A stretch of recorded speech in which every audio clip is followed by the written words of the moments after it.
Asma-i Husnodan Latif ismini o'qish juda ham ko'p duo kitoblarida kelmoqda. Har xil shakllarda o'qish bor. Eng katta miqdori 16641 marta o'qish.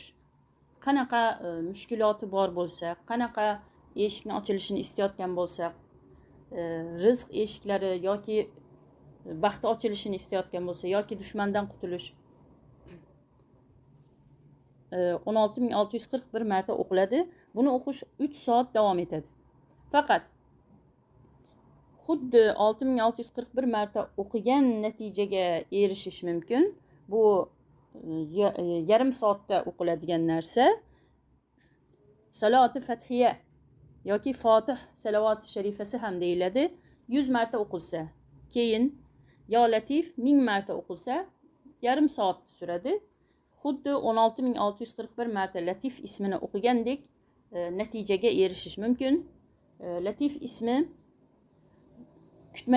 kutilmagan yerdan sizga Alloh subhanahu va taolo rizq eshigini ochishi mumkin. Kutmagan yeringizdan dushmaningiz mag'lub bo'lishi mumkin. Dushmandan saqlanish, xullas qanaqa mushkuloti bor bo'lsa, ularni hal bo'lishi uchun